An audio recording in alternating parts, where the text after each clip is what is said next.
Very warm welcome to all of you to the third webinar organized by CAARNet, that is Care and Aging in Asia Research Network. It's anchored at the Research Center for Law and Humanities at the Law School in Jindal Global University in Sonipat in India.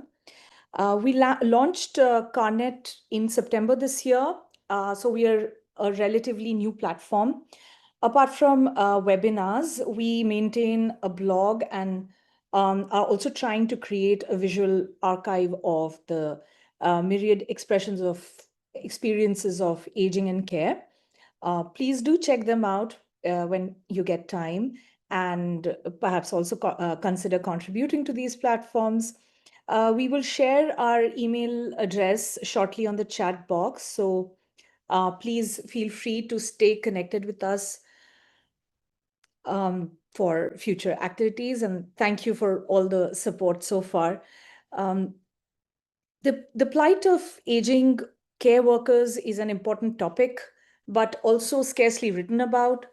Across the world, patterns of migration and aging are intersecting in complex and often unequal ways. What does aging mean for those whose lives are defined by movement, separation, and uncertain belonging? In the context of transnational care arrangements, migrant, domestic, and care workers sustain households and societies while themselves being separated from their own kin networks and growing older in precarious conditions. How do mobility and aging transform each other? How can societies imagine more ethical and sustainable futures of care in an increasingly mobile yet deeply unequal world? To talk about these vital questions and more, we are delighted and very lucky to have with us Dr. Megha Amrith. For all of you who might not be familiar with Dr. Amrith's work, just a quick introduction. Megha Amrith is Associate Professor of Globalization and Transnationalism at the Faculty of Arts and Social Sciences at Maastricht University, and she's also the principal investigator of the ERC Consolidator Grant entitled Well Asia, The Pursuit of Wellness in Southeast Asia, New Encounters and Inequalities in an Emerging Industry. She was previously research group leader of the Aging in a Time of Mobility research group for about 6 years from 2018 onwards at the Max Planck Institute for the Study of Religious and Ethnic Diversity. And she's recently co-edited a volume entitled Aspiring in Later Life, Movements Across Time, Space, and Generations. That was published by Rutgers University Press in 2023. On behalf of CAARNet, I invite Dr. Amrith to deliver your talk, and you'll probably speak for about 50 to 60 minutes, and that will be followed by interaction with the attendees today. And to all our attendees, please feel free to leave your questions on the Q&A box, or feel free to raise your hand at the end of the talk and ask your questions. Without any further ado, I would now invite Dr. Amrith to take it forward from here. Thank you. Hey, thank you so much to Deblina for this nice introduction, and also Yoshiko for the invitation to contribute to your very exciting new network. As I said to you both earlier, it's really nice to see a new research network on topics of care and aging in Asia, which I feel is very much needed and very welcome. So I'm just going to share my screen. Yes, can you see it? Yes. Perfect. Okay, great. So today I'm going to be talking about some of the research that I was doing over the past few years when I was leading the research group Aging in a Time of Mobility at the Max Planck Institute. And just to say a little bit more about that project, it was a 7-year project with myself, some postdoctoral and doctoral researchers, and we were all very interested to look at the different relationships between aging, migration, and mobility, primarily with a focus on regions that were typically understudied in the global south. So we had cases in, you can see from this map, we made an interactive website with an illustrator, Alvaro Martinez, and we had field sites in Brazil, Cameroon, the Indonesia, East Timor borderlands, myself on aging migrant workers in Southeast Asia and also Tajikistan. And so we were really interested in looking at, yeah, as I said, different relationships. So aging labor migrants, the experiences of older refugees or internally displaced people, also how transnational care is done in families which are separated across borders. So we tried to look really thematically at these different relationships and in different regions. And so today I'm going to talk about my own specific research, which is on aging migrant domestic workers in Singapore and Hong Kong. And I will start with a little vignette from my fieldwork. So on an early February morning in 2020, I had arranged to meet with Hema, a migrant domestic worker from Sri Lanka who had been working in Singapore for the past 32 years in Little India.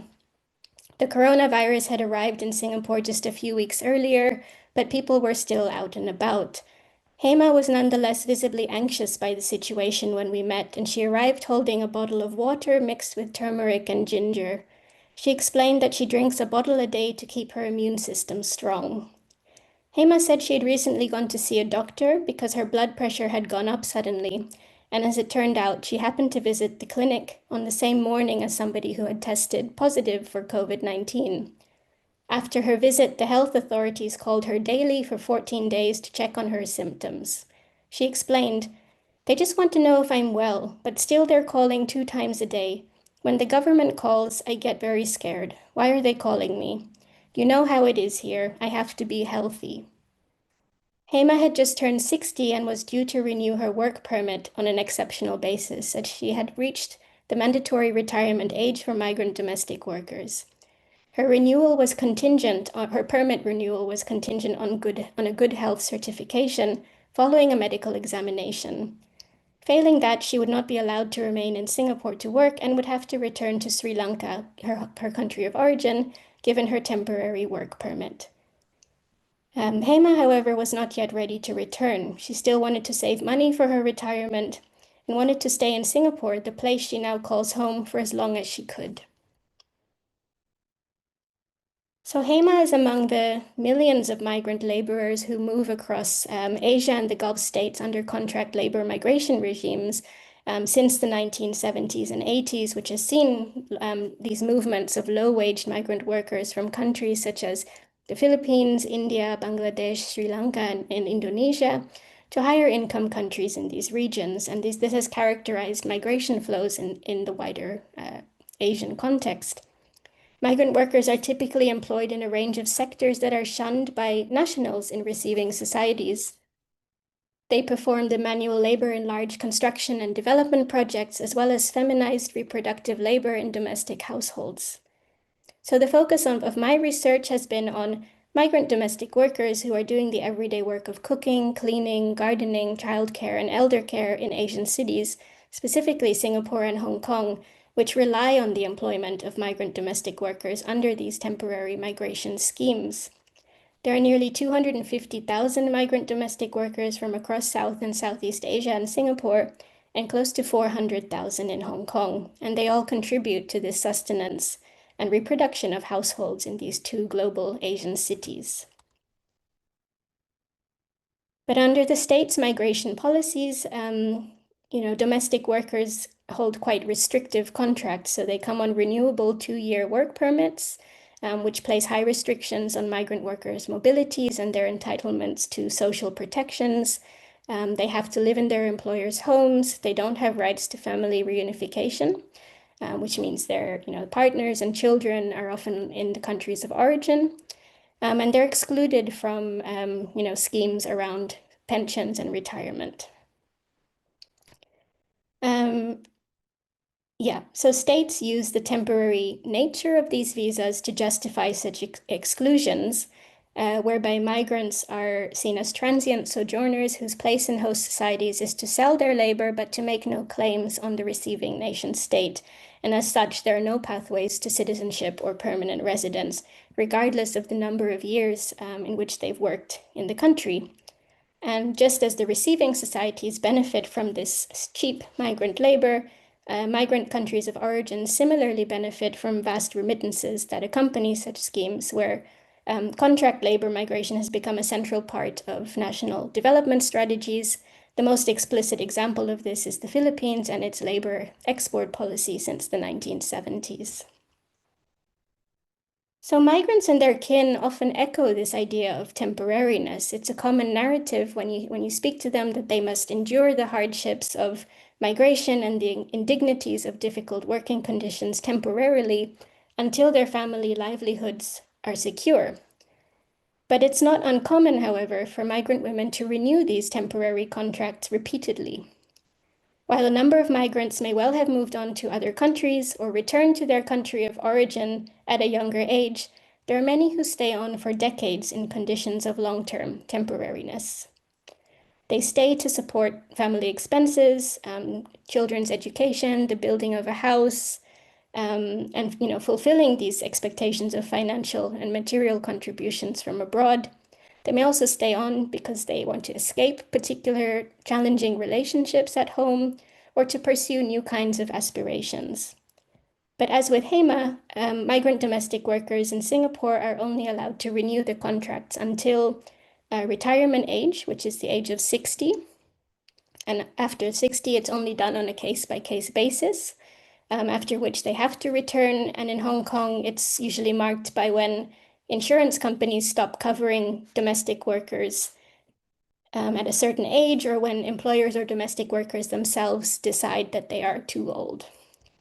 So these are two impending dislocations, retirement and return migration, which generate a range of financial and emotional insecurities among migrant women who have to confront questions around care, home, livelihoods at this critical juncture in their lives. Temporary migration policies require migrant labor to remain eternally young, able-bodied, even ageless. And both the public debate and scholarship on migrant domestic workers in Asian societies have largely focused on their role in caring for older populations rather than their own aging experiences. And while many countries in Asia rely heavily on migrants, therefore, to strengthen their own social protection regimes in caring for children and aging populations, they provide limited safety nets for migrants themselves. Consequently, little is known about this generation of aging migrant labor, and I asked the question, who cares for the aging bodies of those who have long labored for the well-being of others at home and abroad? And in my research, I look specifically at the experiences of middle-aged and late middle-aged migrant women who are kind of approaching this juncture of retirement. So in a way, they're looking ahead to the future and to think about the implications of this long-term, low-waged, precarious labor on their aging futures. So I situate this research in a much broader scholarship, a very rich scholarship on the aging migration nexus, which calls for a more sustained focus on understanding these intersections between aging and migration and understanding what it means to age and to plan for older age in transnational and globalized contexts. So discussions in policy spheres are largely premised on an understanding of aging as a process that takes place in situ and within the bounded framework of nation states. There's also a prevalent policy focus on aging in place as an ideal, for instance, which valorizes arrangements where older adults receive care in the places where they live. But such a perspective is more complicated for mobile people who hold ties and networks across multiple places. So examining the aging migration nexus enables a recognition of aging as a process intricately tied to transnational living and moving beyond nation-centered narratives of aging. At the same time, state-based policies, institutions, and borders continue to profoundly shape the experiences of older migrants with transnational lives, including their choices or their lack of choices on where to age, how, and with whom. So even if we want to take the transnational lens, we also have to consider the still very salient role of the state and of borders. Interdisciplinary research on transnational aging has importantly analyzed transformations in care, kinship, social protection, and retirement arrangements as people grow older across borders. On aging labor migrants specifically, scholarship has examined how they navigate transnational care arrangements, complex relationships to their homelands, and practical matters of welfare in the later stages of their lives. But many of these studies, such as the two examples that I've given here by Alistair Hunter and Monica Palmberger, have largely focused on migrants with settled status in Europe and who have the option then to travel back and forth between where they live and their countries of origin, where they kind of weigh up the possibilities of aging here or there. Another key study is Racel Pareñas's work on aging Filipino domestic workers in the United States and their need to continue laboring well into their own older age due to elusive retirement and social protections for both documented and undocumented workers.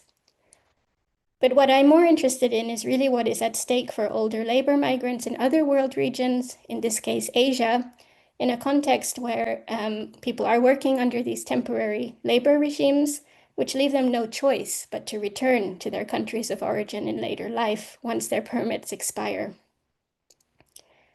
The literature on temporary labor migrants has already examined many important dimensions of their lives, such as remittances, transnational family life, labor exploitation and agency, also projects of self-making and self-transformation. And while there's been a growing acknowledgement of serial migration patterns where people are going abroad on multiple contracts over a long period of time, age hasn't featured as much in the study of low-wage temporary migrant workers in Asia and the Gulfs. And this is really where I was interested in looking in greater depth into this topic.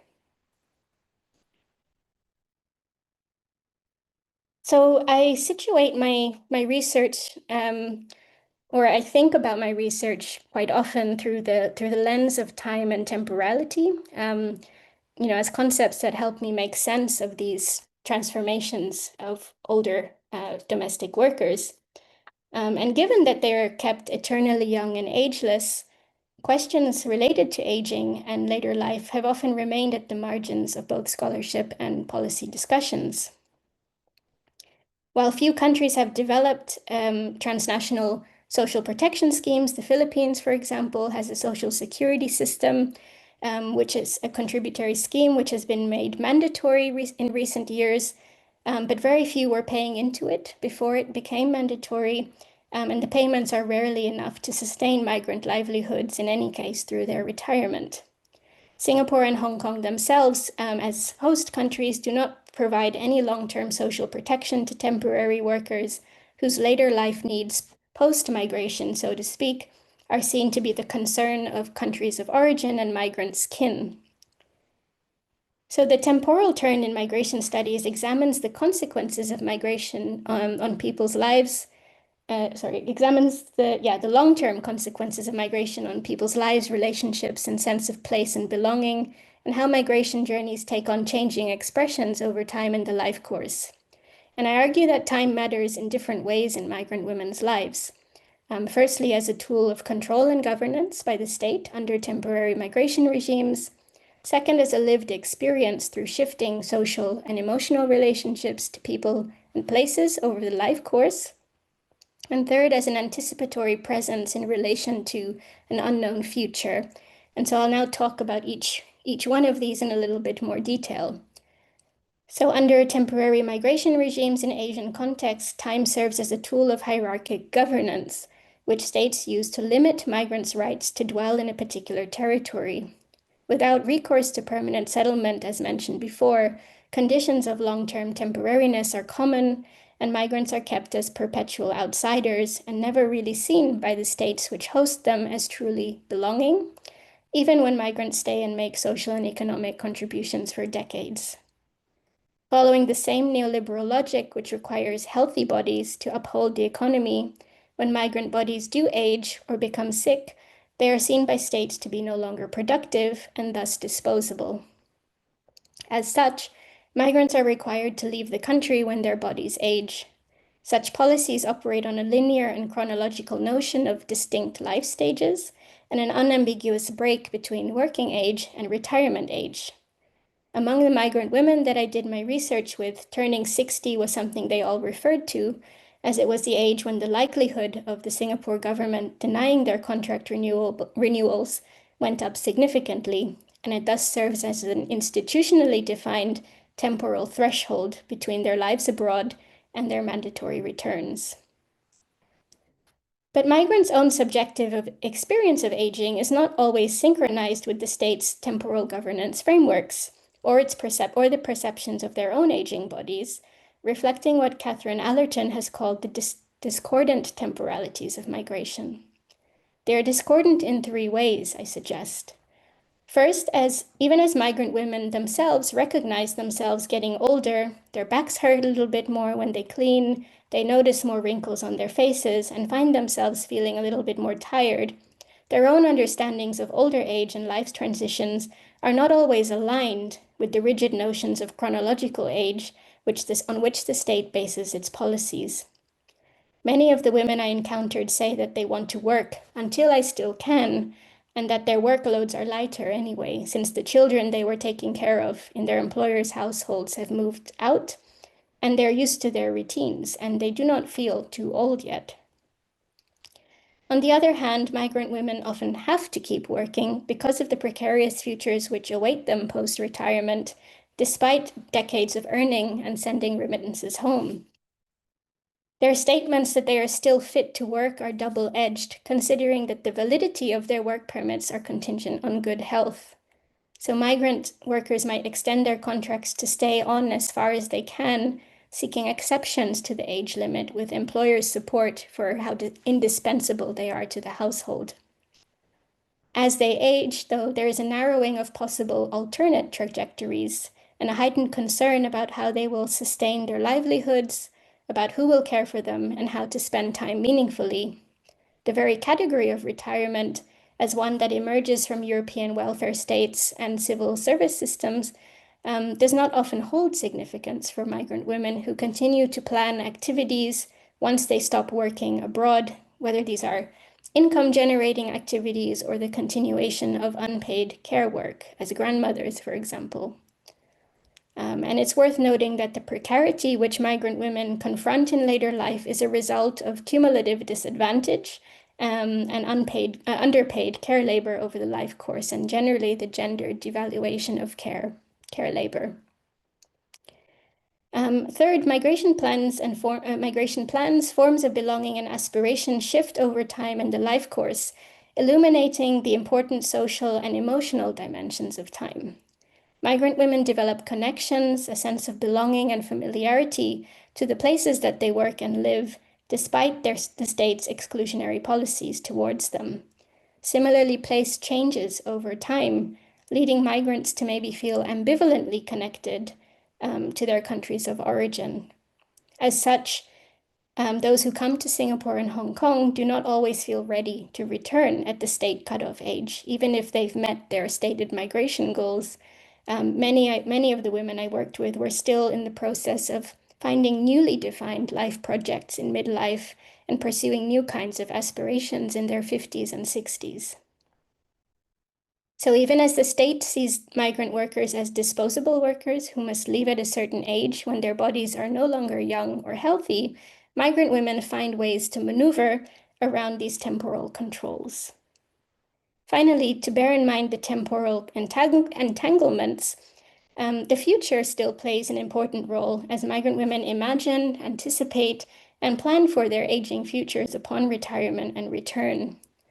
As Elaine Ho and colleagues have argued, aging is often regarded as a decline towards the end of life, rather than a life stage where anticipation of or hopes for the future still matter.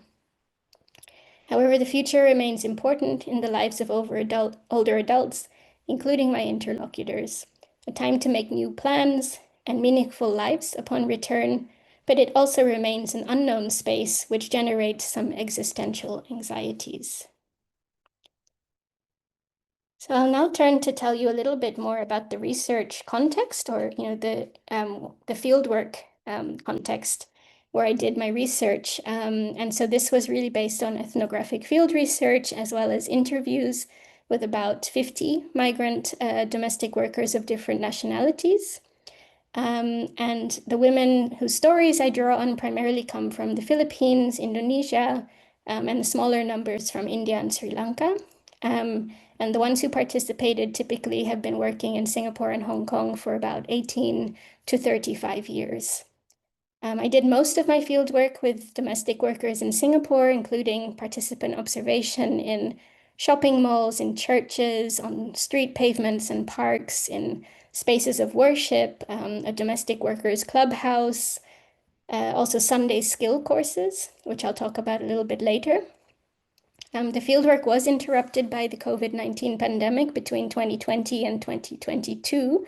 And so during this time, I maintained regular contact with the people that I had previously met through WhatsApp and Facebook Messenger, and also kind of following some of these courses that I attended online, and domestic workers' own self-representations of the pandemic period through, YouTube videos or Facebook posts, and how they spoke about it. And then when the borders reopened, I went back to follow up with the people that I had met. And this was similar in Hong Kong, although in Hong Kong, the COVID pandemic affected it a bit more. And this is largely based on research done in January and February of 2020 in Hong Kong. When I spoke with domestic workers in financial education courses and migrant advocacy groups and in public spaces. And I'm happy to tell you more about that later in the Q&A, but for now, I think I will turn to talk about sort of three ethnographic themes which emerged from this fieldwork and how it speaks to some of the theoretical and conceptual questions that I posed a little bit earlier. So here I pick up on the important emotional connections of migrant domestic workers over time, focusing on what Vinita Sinha has called their more than laboring lives. Domestic workers are required to live in their employers' homes. Their intimate relations with kin are lived transnationally in the absence of family reunification rights. Despite efforts to keep migrant workers apart from the local population, long-term domestic workers often establish a sense of home and belonging in Singapore over the years. Mandatory return migration threatens to disrupt this delicate balance that migrant women have cultivated across their multiple homes. One way through which a sense of home is created is sometimes through the close relationships that they develop with their employers' families, including the children that they help to raise over many years. So some domestic workers may start with abusive or exploitative employers, but those who are abroad for longer tend, through their networks, to find ways out of difficult employment situations. And given how much power employers hold to determine domestic workers' conditions of life and work abroad, the difference between an accommodating or abusive employer can really significantly shape their trajectories. According to my interlocutors, a good employer is one who treats them like family. So live-in domestic workers become deeply familiar with the lives of their employers' families, spending at least 6 days a week in these homes, day and night. And domestic work, by its very nature, is also very intimate because it requires living with others, touching the bodies of others, feeding them, caring for them. And so establishing close relationships with employers' families is a process that unfolds over time and through these everyday interactions. So migrant women with long-term employers who treat them as kin, I found performatively talked about how indispensable they are to this family and of their mutual interdependence and affection for one another. Through these intimacies, domestic workers find some recognition of their personhood. But equally, as much of the literature is examined, to treat domestic workers like kin can also be a strategy for further exploitation, where employers might, emotionally coax a domestic worker to give up her day off to care for the children or grandparents in the house. Domestic workers might leverage this sense of closeness themselves and make subtle claims on employers to financially support the building of a house back home, to contribute to emergencies, or paying for skill courses or a retirement fund. A good employer is thus one who recognizes these relationships and obligations that domestic workers have to their multiple kin. And in these employment kin relations, dynamics might oscillate between care and control and forms of reciprocity and inequality. I turn to the story of Rose, who's been working for the same employer in Singapore for over 30 years. She raised the children in the family that she has worked with since her early days in Singapore, and the children are now adults and have moved away. Rose herself has been aging in Singapore while taking care of her aging employers. Rose spoke of her female employer as a sister with whom she could talk about anything, including her unfaithful husband and her separation from him, which brought her much pain and which gave her little reason to go back to the Philippines to the judgment of her extended kin. Despite being over 60, the official retirement age, her employers managed to renew her work permit beyond this age. Rose would regularly accompany her employer, who had compounding health problems, to hospital appointments. They kept each other company, and Rose knew exactly what meals to cook for her. When her female employer passed away, Rose was distraught and told me in detail what had happened that day, feeling helpless about how it all unfolded. She is now alone with her male employer, who depends on Rose for his everyday sustenance. Though they occupy different spaces of the household, he and Rose share solitude and grief. The state, however, has already decided that she cannot stay in Singapore indefinitely as a domestic worker and that she has to finally return. Rose has some land which is used to cultivate rice and to generate a basic income in the Philippines, but she worries, as a now single woman, whether her nieces and nephews will support her old age care. Her employer has pledged to support her financially with preparing for her retirement, but it remains to be seen how long this support lasts. Rose's story is not atypical, but it's one I heard echoed in the narratives of many other long-term domestic workers. It reminds us to take seriously the emotional ruptures that aging domestic workers face after building long-term relationships with employers' families. But these intimacies, of course, are often fragile, and this fragility becomes quite clear at the end of those employment relationships.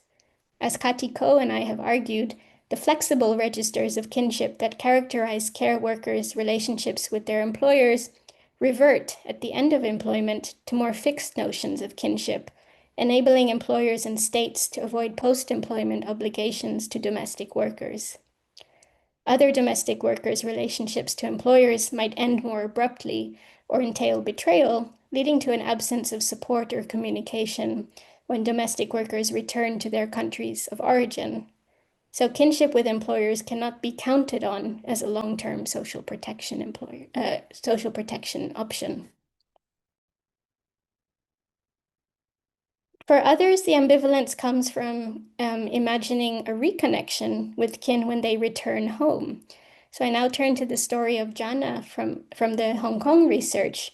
And she was a former nurse in the Philippines who moved to work as a domestic worker in Hong Kong 31 years ago. Jana reflected that she had not expected to stay in Hong Kong for so long, but as a single mother, she had to support her children through their school education and college. Over the years, Jana noticed that she was losing a sense of intimacy with her children, the love, the touch, the presence. Jana explained, "I tell my friends I don't feel close to my children. What will I do if I go back? I'm all alone there. They tell me we're all experiencing this. We all feel apart from our children, but you must prepare yourself now and not later, not when you're too old." Even as Jana's children reassure her otherwise, she feels more at home in her second home of Hong Kong and the relationship she has built there, particularly with the dogs she's been looking after in her previous and current employers' homes. Jana said, "It's another very difficult thing to leave the dog," talking fondly about how the dog used to sleep in her bed, how she takes him to the dog park daily and goes to the terrace with the dog when she eats her lunch. Her relationship with these animals as companions is part of what keeps her in Hong Kong. She's now 65 and wants to stay in Hong Kong with her new employers for as long as she can. Beyond relationships in the household, migrant women engage in projects of solidarity, community, and self-transformation with friends and strangers. On pavements and in parks, migrant women gather to picnic, where they rest, they listen to music together, eat, and chat about their lives and desires and dreams. Friendships, and in particular female friendships, sustain migrant women's lives abroad and give them opportunities to collectively reclaim their personhood on Sundays, their day off, as they meet, dress and support each other, dress up and support each other through the highs and lows of migrant life. Siti, a domestic worker from Indonesia, is a community leader for an Indonesian migrant workers collective, and is part of a migrant writers group, which brings male and female workers together to share poetry and prose with one another on the struggles and hopes of being a migrant in Singapore. During the pandemic, migrant writers groups organized Zoom poetry sessions where people expressed homesickness, anguish about loved ones, and uncertainties about their well-being. It led to new collaborations between migrant and local writers of different backgrounds and enabled migrants to feel part of a broader community in the city. Other communities are forged through religion and faith, being part of temples and churches, and many older migrant women also volunteer their time on Sundays to support, for example, the Disability Association. In response to the guest worker schemes in Europe of the 1960s, Swiss writer Max Frisch famously wrote, "We asked for workers, we got people instead." In a similar vein, temporary migration regimes are based on the logic of attracting workers for economic gain, overlooking their embeddedness in social, cultural, and familial life, and the meaningful relationships and connections that they hold. Following many years of work, domestic workers come to see places like Singapore or Hong Kong as home. And while some domestic workers express happiness about the prospect of reconnecting with their original kin after many years of separation, others remain hesitant about these reunions. The inability to continue their transnational lives due to the lack of possibilities to stay abroad in retirement generates profound anxieties about their future relationships, about their sense of place and belonging when they return, because things have changed, and these places too have changed over time. Future making for domestic workers is therefore a process of conflicting emotions and feelings. And these emotions sit alongside the financial anxieties that migrant domestic workers hold in a context of limited savings and social protections. And this is the theme that I will turn to next.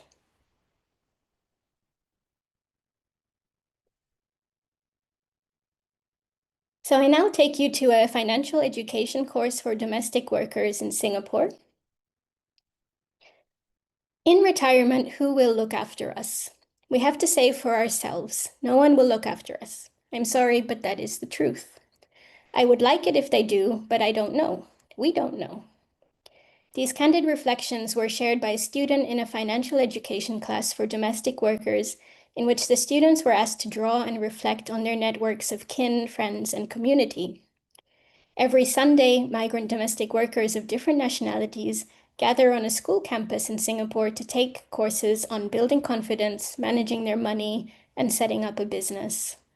These courses are run by a local NGO focused on financial literacy for low-income women. One Sunday, when I went to sit in the classes, the women were learning how to say no to their networks of family and friends in the face of their never-ending demands on migrant women, breadwinners to support them financially. One student reflected, "They think we are very rich, and if we say no, it's like we don't want to help our families and friends and we are being greedy. But they do not know how hard we are working for the money. Maybe we just have to learn to say no, no matter what they think." The trainer, who was part of a crew of volunteer teachers from the financial sector, reaffirmed the students' point by alluding to the martyr complex and the unrealistic demands placed on migrant women.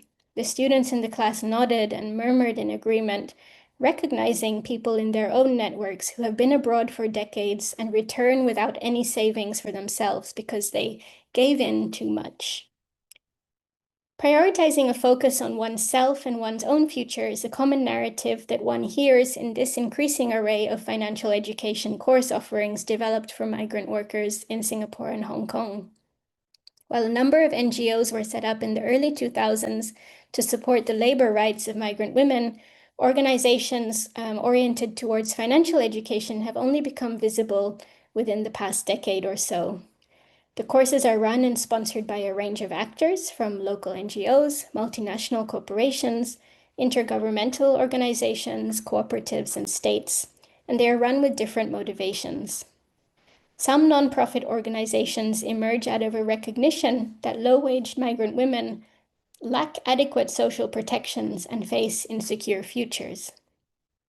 They are thus oriented towards empowering migrant women to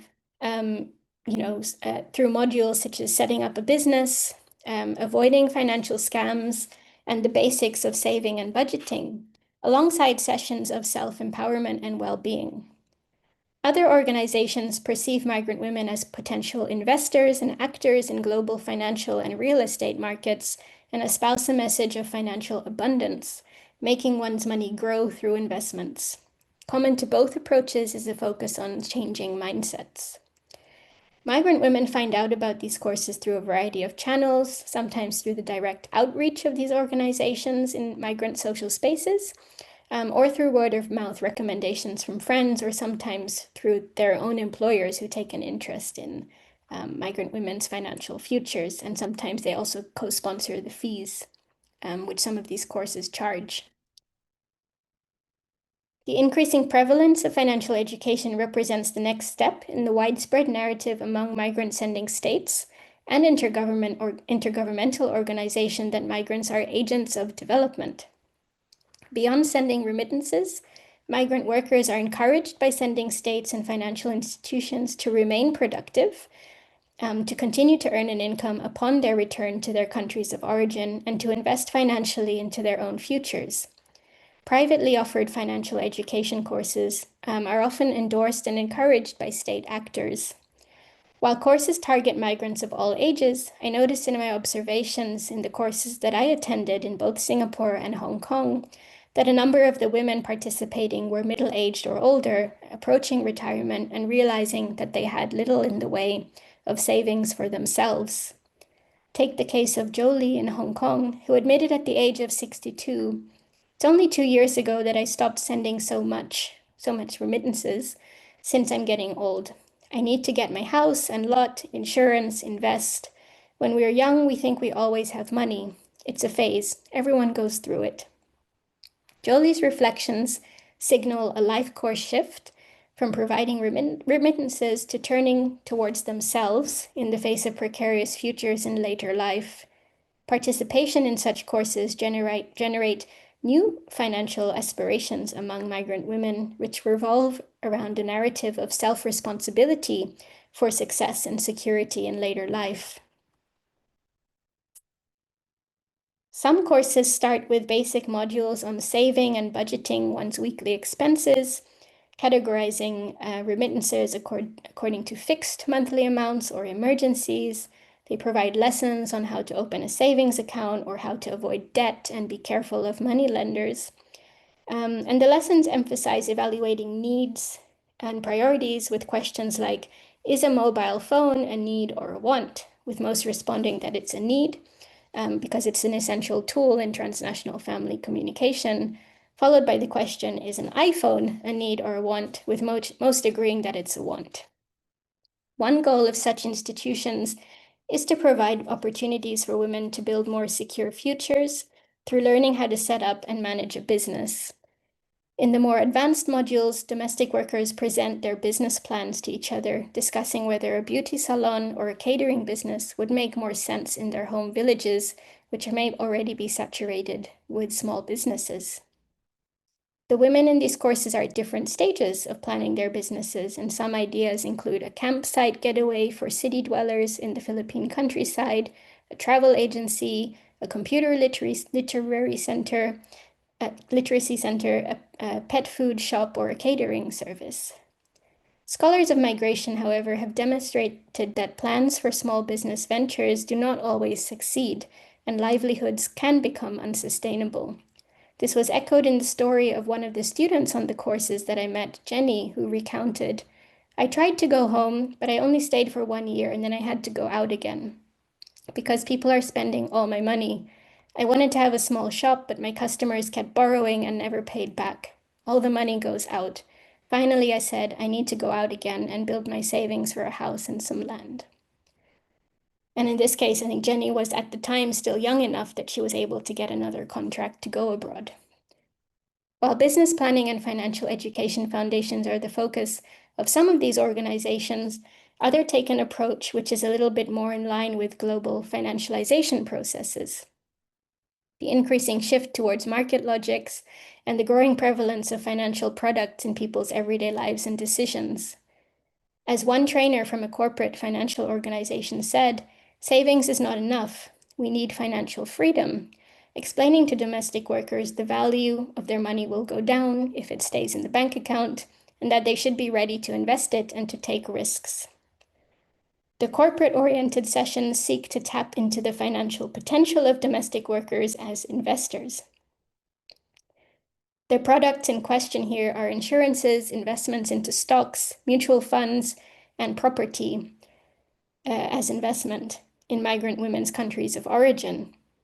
The investment-oriented education is particularly prominent among Filipino migrants, where private real estate fairs are organized sometimes in conjunction with state agencies offering housing loans.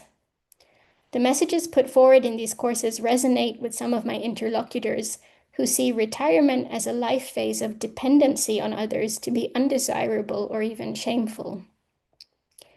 Financial education is framed by some women as an ethically transformative journey, echoed in the taglines of many programs: "Invest in yourself, investors and innovators, and dare to dream." This privatization of future security, on the one hand, plays on the structural inequalities that put migrant women in precarious positions and requires them to take responsibility for their own futures.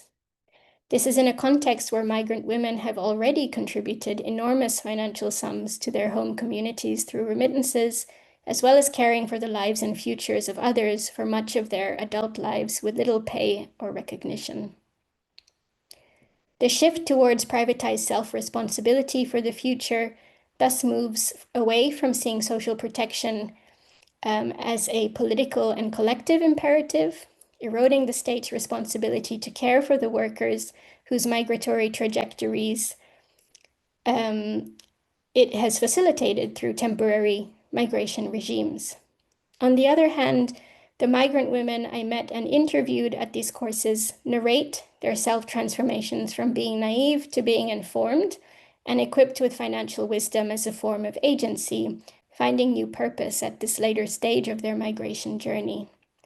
But despite this transformational narrative present in their accounts, the financialization of the future for migrant women does not tell a linear story towards freedom or independence, because individualized aspirations remain deeply and unevenly connected to migrants' kinship and peer networks of interdependence, and they remain entangled in state interests as well. And I now turn to the final ethnographic theme of return migration.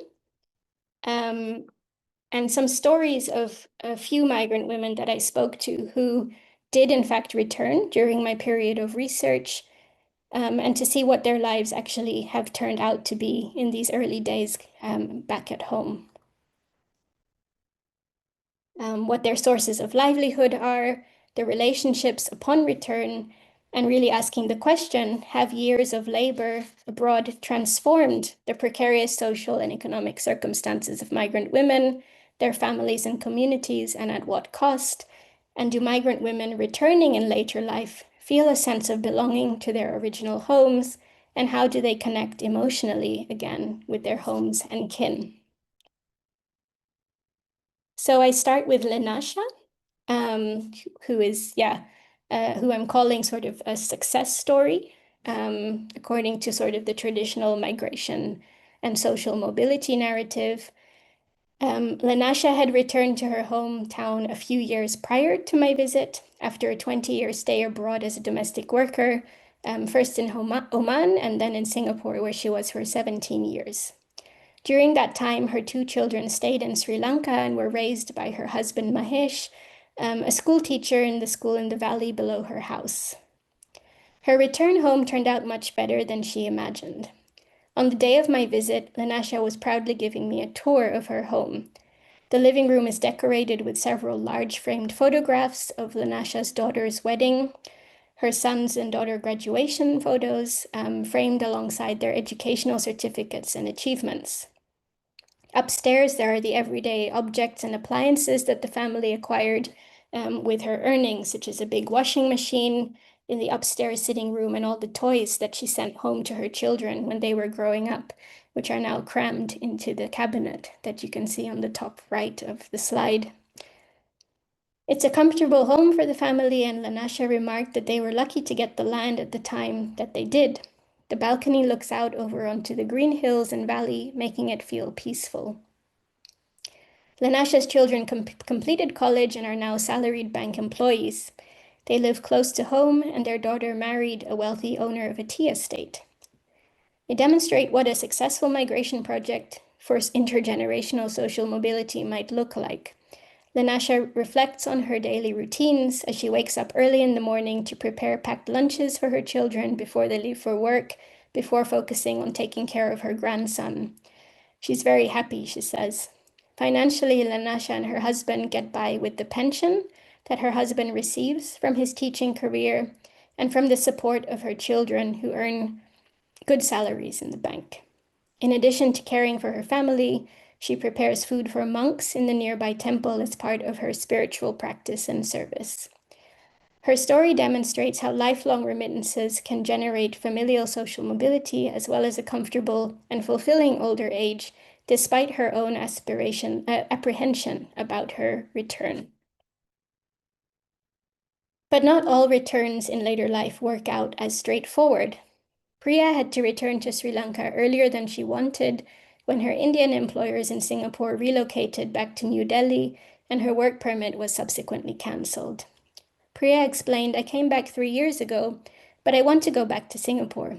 I had to come back because of my old age, but I can still, because of my age, but I can still work. I can still do it. So I want to go back. I like it there very much.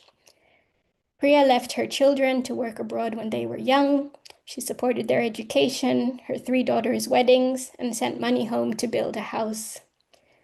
It is just herself living in her house now because her children are married and living in different places, and she's separated from her husband. Priya reflected, it's just me here. What to do? I can still work. I would go back. She complains that her children are always demanding her time and that she's constantly arguing with them. Priya prefers to spend time helping her niece with her batik business, and she says, here in Sri Lanka, I'm just sitting around. Even if Priya has ticked all the boxes in getting her children educated and married, she feels lonely and lacks a sense of purpose. She yearns to return to Singapore, but there is an impossibility to do that at her age. Priya's story echoes the sentiments that have documented in many studies of return migration, of feeling alienated from one's original home and the mixed emotions that come with being neither here nor there. And then a final story before I turn to my conclusion. Lena's story is also similarly ambivalent. She had to leave abruptly during the pandemic when her Dutch employers moved back to the Netherlands, leaving Lena without work and having to return because she was already 60. For Lena, this was sooner than she anticipated. She wasn't prepared, and her journey was all the more challenging due to the COVID-19 mobility and quarantine restrictions. A few years later, when I spoke to Lena, she said, life in the Philippines is very hard. Actually, I started a business a few years ago, but it folded. She had a catering business, but because everything went online, she had to bear the expenses of delivering food and she did not have a car. These costs made it unviable and she had to shut the business down. She does not like to ask her children for money, but she accepts help from her sons who take care of the basic household expenses and electricity bills. Her days consist of housework, grandmothering, volunteering in the local elementary school, and she's waiting until she's 65 to get her social security payments, to which she made contributions while she was abroad. Life here is simple, she said. It's okay, but it's not easy. I'm still praying that I can make a bigger business, she said, clearly concerned about how to sustain her income due to the rising cost of living. She also notes that here I'm doing the housework every day, but there I got paid for it. It was my job. Here I don't get paid, so of course that makes me sad, and I miss my life there. Of course it was hard, but I had purpose and I was busy. Like we saw with Priya, there is a sense of emptiness that characterizes her days following return, even if Lena is happy to be back with her family once again. She now spends a lot of her time on Facebook, sharing memories from her time in Singapore and following influencers who promise transformations to becoming overnight millionaires. So now to just conclude, in this talk, I've highlighted the key questions facing this generation of aging migrant labor employed under temporary contract labor migration regimes. They face both emotional and financial challenges as they approach retirement. Emotionally, they have to contend with leaving behind meaningful relationships and routines that they have cultivated over the years.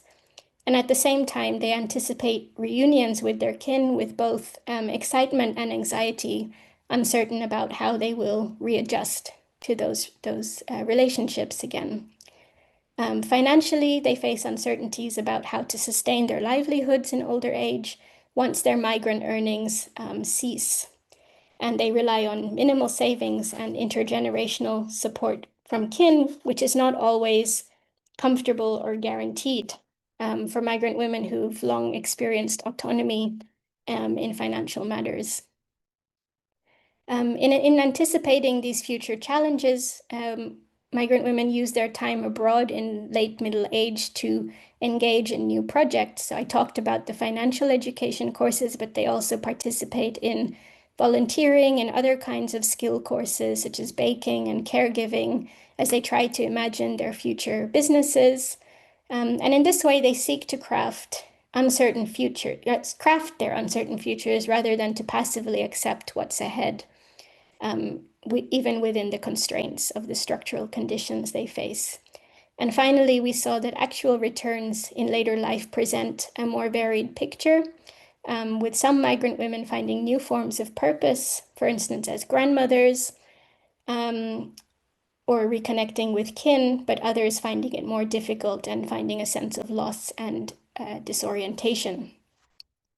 There's more to say. I mean, there are new directions in research, I think, which are still important in this area. So I focus primarily on female migrant domestic workers' experiences, but if we want to think a little bit more broadly about the wider gendered implications, there's also many migrant men on similar kinds of contracts, and I think there needs to be a study also on these experiences of aging in temporary labor migration regimes, especially as men doing physical manual labor may also have to return even earlier than the women who stay in households. And also exploring the intergenerational impacts of long-term migration projects on, for instance, migrant women's children. Are they kind of repeating the same cycles of precarity, or are they moving on and into other kinds of life choices? So I'll leave it there, and I would, very much welcome your questions and comments. Thank you very much. Thank you so much, Dr. Amrith, for that really enriching talk in which you highlighted important issues about the extreme precarity and disposability owing to strategic forms of temporal governance by the state, and also how the temporariness structures the lives of migrant women, especially those growing old away from home. You also very poignantly captured how this, I think in some article of yours, this phrase, ruptured homemaking, contains the potential for building any newer kinds of belongingness and solidarities in these new homes, new cities. Um, Maybe we can now open the floor for questions and discussions. We already have some questions, which I will read them out because I don't think it's visible to all the attendees. If that's okay with you, Dr. Amrith, I'll just quickly read them out. The first one is by Mohammed Akhlaq, who says, they have two questions. One is, what challenges did you notice and observe while doing your ethnographic study faced by particularly women migrants, and at what level these challenges differ from the challenges encountered by male migrants? The second question is, what are your views on the pattern of elderly migrants, and how this trend of migration is affected by intercultural context differently? Please do highlight. Do you want to take these two questions first, and then we can go on to the other questions? Yeah, I will. I will start with those two. Yeah, thank you very much for the questions. In terms of the challenges of doing ethnography with female migrant workers, I suppose my own positionality as an Asian woman helped with establishing relationships with female domestic workers. But it was challenging in the sense that, as I mentioned before, because they live with their employers, there was very limited time in which I could actually do my field work with them. So I think I once wrote a little blog essay on how I was waiting for Sundays, because Sundays was the day when they had the day off. And so I was always waiting to schedule time with my interlocutors on Sundays, accompanying them on their routines, to church or to the temple or to clubhouses. And in this interim period, it was often sometimes felt like, oh, I don't get to have the same immersion maybe that other ethnographers have in their field sites. It feels, very patchworky in that sense. Because I didn't have access to domestic workers in their employers' homes. I think there was only one or two whose employers' homes I could actually go into. And otherwise, it was only based on what they would tell me about their relationships with their employers, or show me through photos or through stories. And how would it differ with male migrant workers? I think similarly, in terms of the time or like the temporality, it would also be on Sundays when one would do research with male migrant workers. But they are not living in employers' homes. They're living in often dormitories on the outskirts of the city and doing construction labor. So the kind of labor is also very different. But it is still precarious. So they share a similar structural position as the women on these temporary contracts with very limited rights. But there are, I think, bigger questions about, all these things I said about the intimacy that domestic workers form with employers' families would be absent then for the male workers who are doing manual labor on construction sites. And what kinds of homemaking or what kinds of relationships then do they develop with people in Singapore?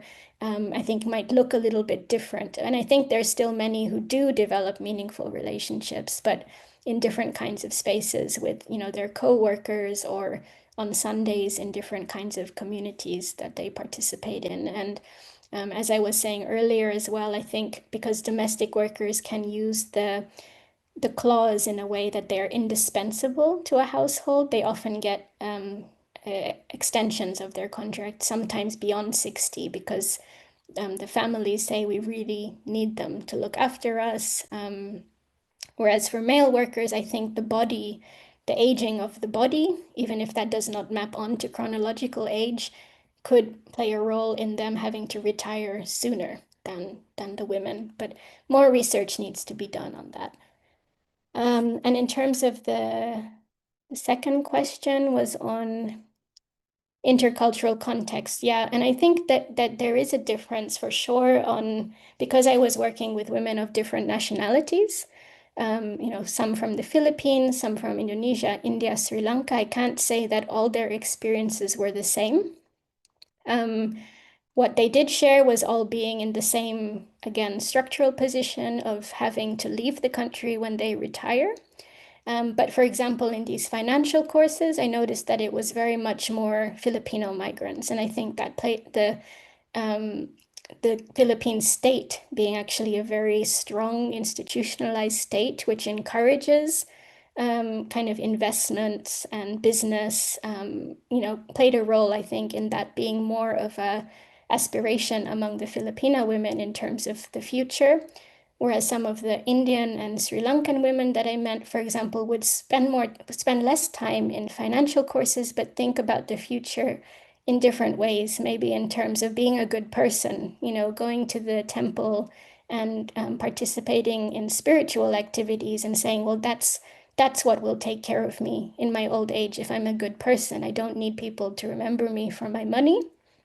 So I think there are these subtle differences in terms of different cultural backgrounds, but also in terms of the state institutionalization of migration in different contexts.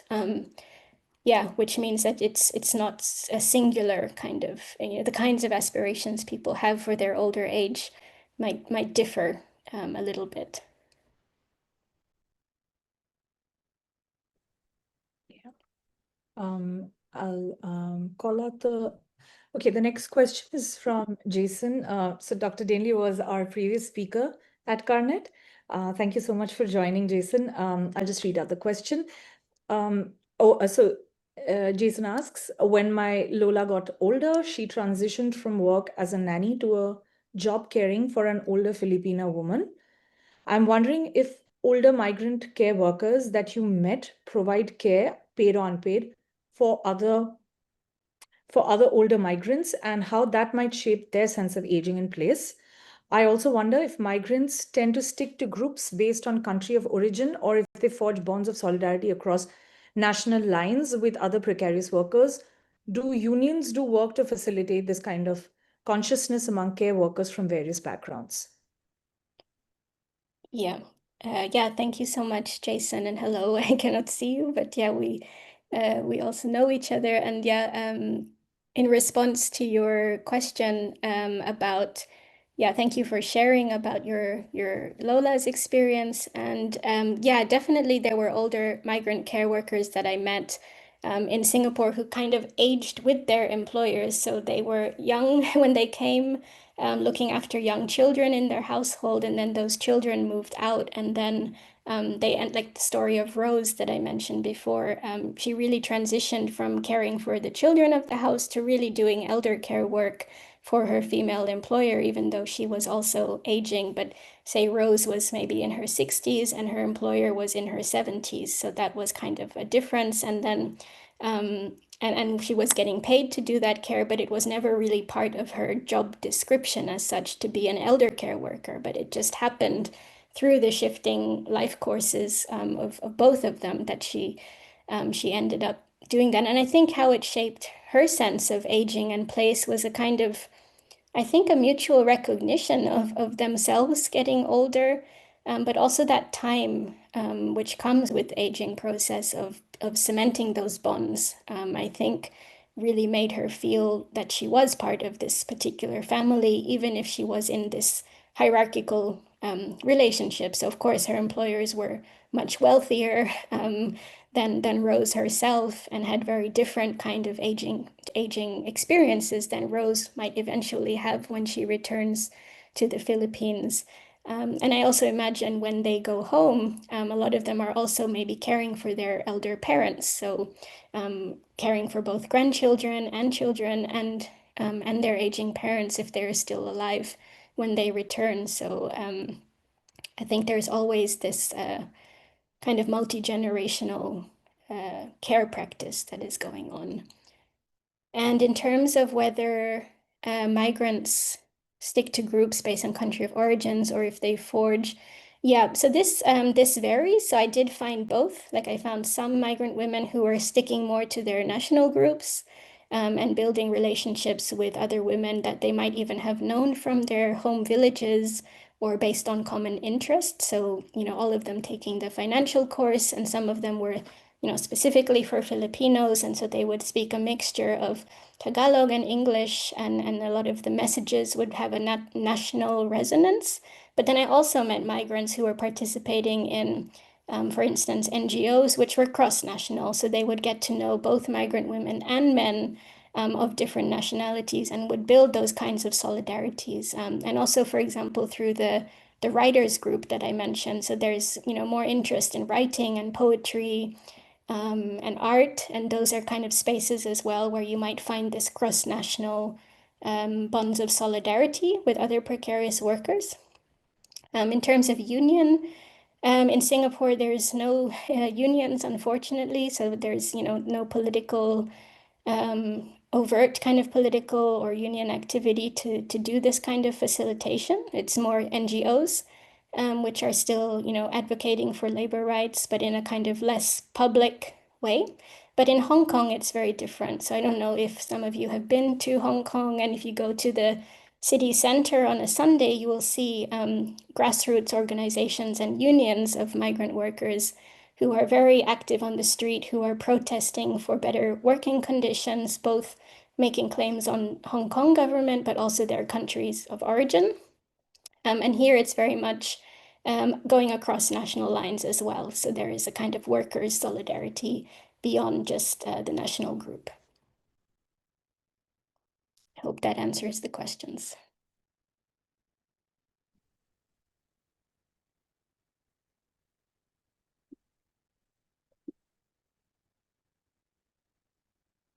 Thank you, Dr. Amrith. I don't see any more questions on the Q&A box. Yoshiko, would you like to, do you have any questions? Yes, I have a lot of questions. Thank you very much, Dr. Amrith, for sharing your research. So, first of all, to understand a big picture of migrant domestic workers, so I was wondering if there are any official demographic data on migrant domestic workers.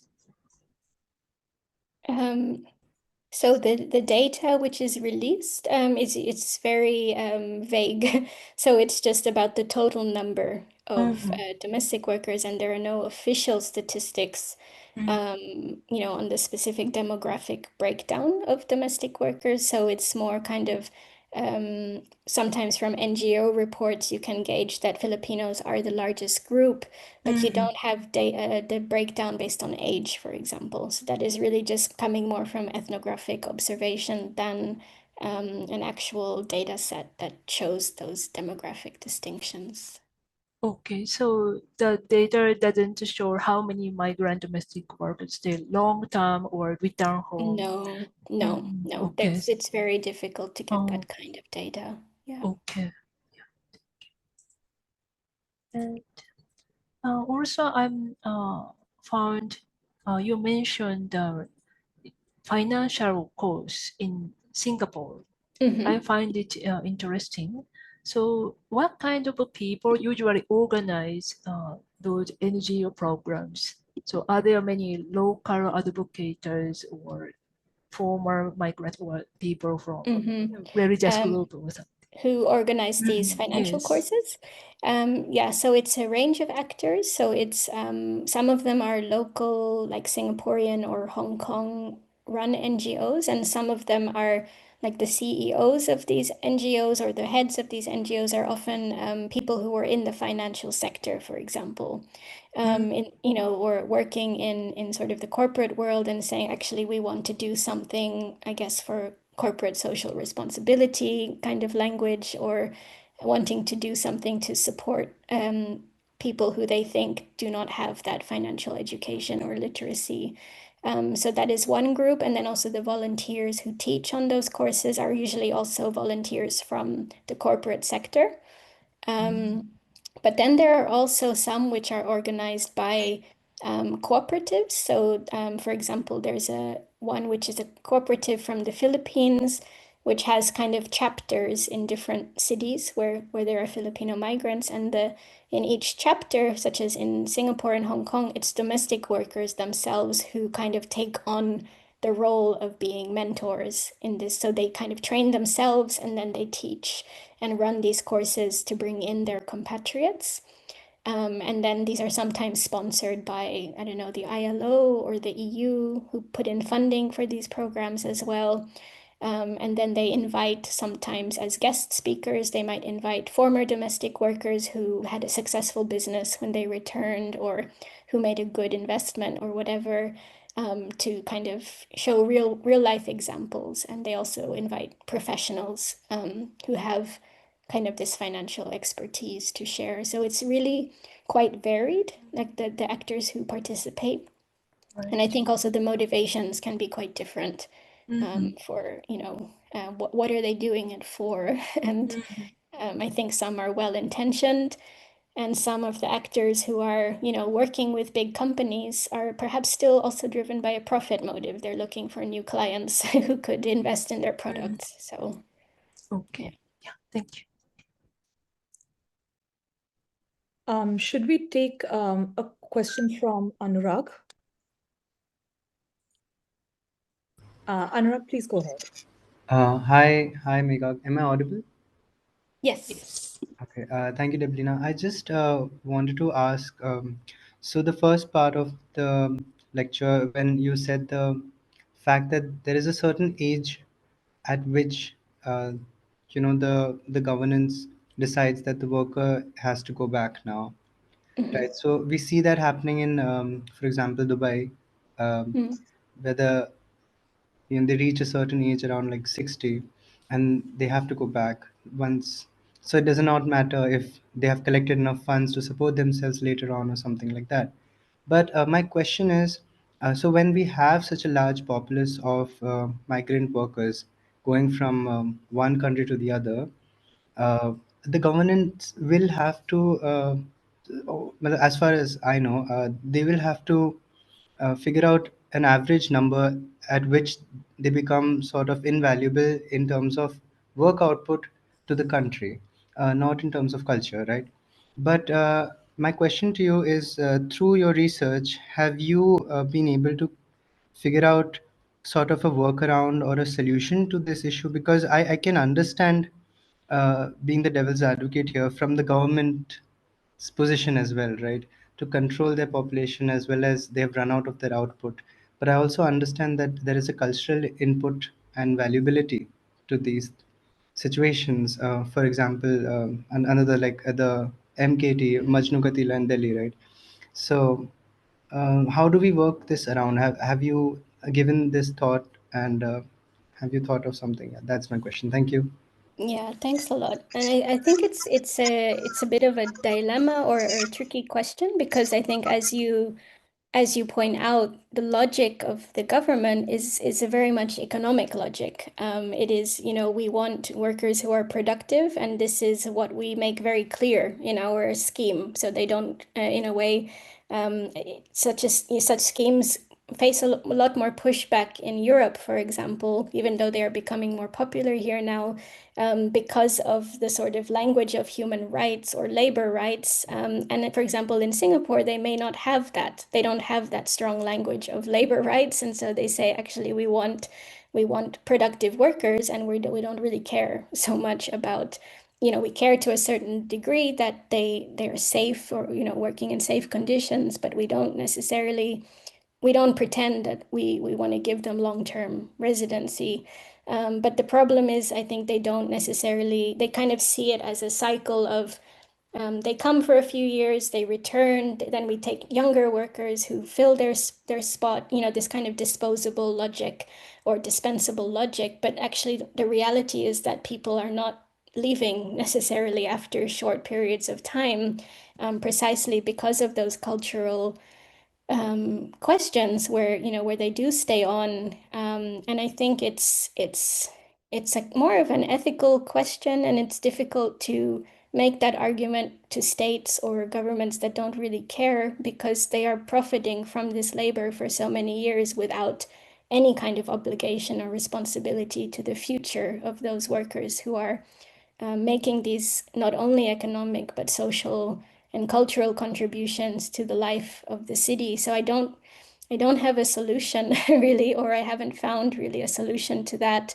apart from working, with migrant activists and scholars to kind of emphasize that, yeah, these are people, not just disposable workers, and if you can see them as contributing to the fabric and future and sustenance of these various societies, there should be a bit of an ethical obligation then to think about social protection in some way or the other, even if it doesn't mean permanent residence, but at least thinking about retirement funds or pensions for workers who have contributed a lot to a country economically. So yeah, I don't have a clear answer for that, but I think it's very much a dilemma in some of these states which don't claim to necessarily, who kind of say, well, this is our policy, it's temporary, but what do you do when it ends up not being so temporary? All right. Thank you. Thank you.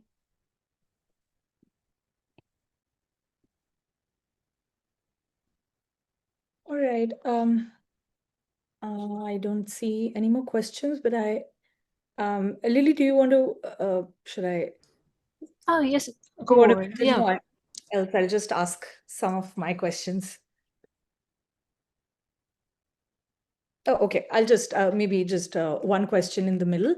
I was just thinking, I mean, all the different people that you speak about, you talk about aspiration, you foreground aspiration in later life that emerges as a central theme in some sense. But I was just wondering if that aspiration, I mean, what was the language in which the needs were articulated, needs of the migrant workers, working women? Is it aspiration or survival for these care workers? Um, and how does this notion of aspiration probably differ from the narratives of aspiration that we typically associate with the youth? Yeah, it's just a thought. Perhaps, Yeah. yeah. Yeah, sure. No, I like the question, and I think it is precisely, I think, the language of aspiration is very much seen to be more linked to the youth, and a lot of the literature on aspirations is about sort of the future of young people and future making, because there's time ahead, and the idea is when you are older that this time is kind of shrinking, and so then what do you aspire towards? And I think, but I find this view has been quite limited, because actually when you speak to middle-aged or even older migrants, there are different scales and kinds of aspirations that people might have. And I think we make the argument in the volume that you mentioned in your introduction, Aspiring in Later Life, that aspirations do not stop, at a certain point of, people don't necessarily just settle for how things are, but they're always kind of being renewed and reconfigured in new ways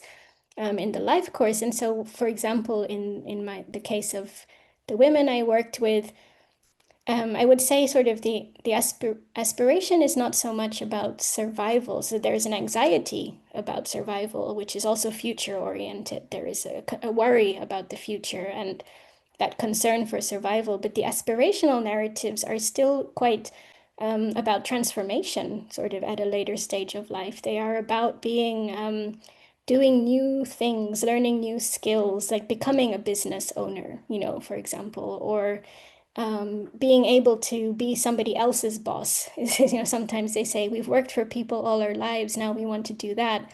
Or sometimes it's about learning new skills like baking or gardening, and wanting to, this aspiration to be able to tend to one's own garden, or to be a good person through spiritual practice and going on pilgrimages in later life. So I found these kinds of aspirations were very varied and were related to how to live a good older age, which is partly related to care and who is going to look after them and what is good care and what does it mean to age in a dignified way.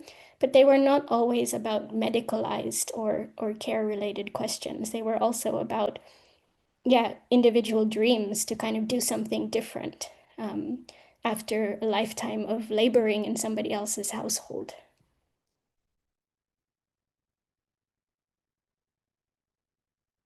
Thank you so much. Dr. Yoshiko, would you like to jump in?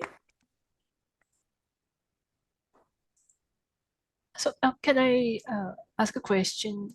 Oh, okay, great.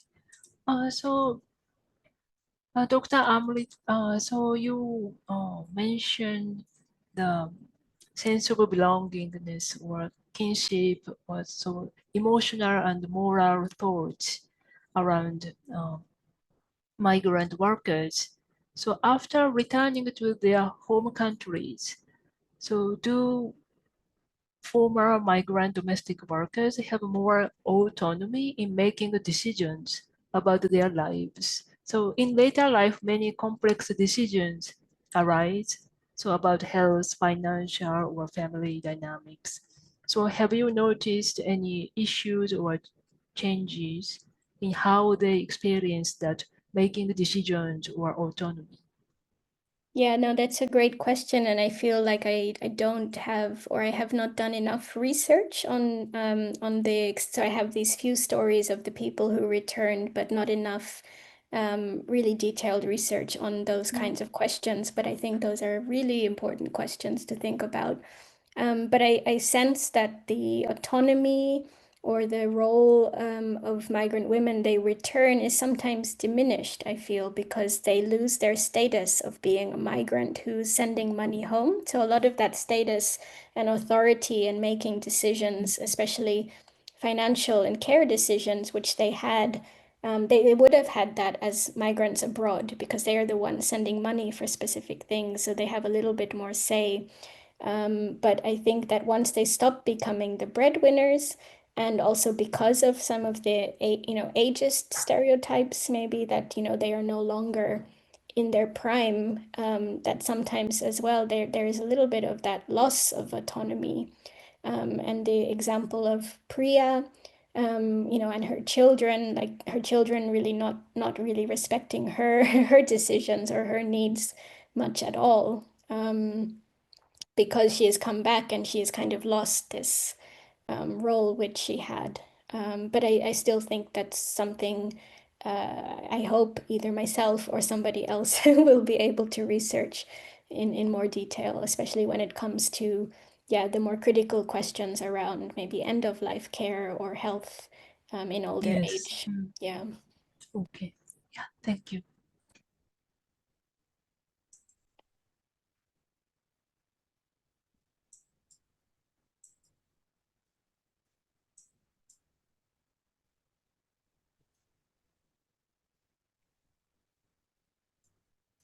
Yoshiko, over to you. You can Yes. probably. Okay. So we don't have any other questions now. So I wish this session could go on a little longer, but now on behalf of CAARNet, I'd like to offer a vote of thanks. So thank you so much, Dr. Megha Amrith, for sharing your ethnographic themes and impressive insights. So it must be quite, so all ethnographic work, its details and rich context. So it must be quite challenging to conduct research that spanned both the home countries and the domestic destination countries of migrant workers. So each setting has its own system, languages, and culture and historical context. So your research, especially through the stories and voices you share, makes us reflect on our own ideas of home, care, and community. So how we build them and how fragile they can sometimes be. So your talk reminded us that migration is not just about movement between countries. So it's also emotional and moral issues or journey across time.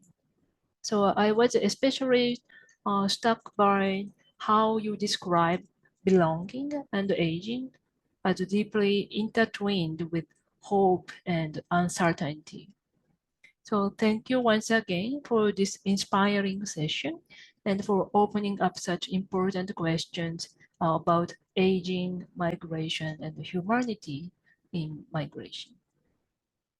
Thank you so much for the invitation and opportunity. And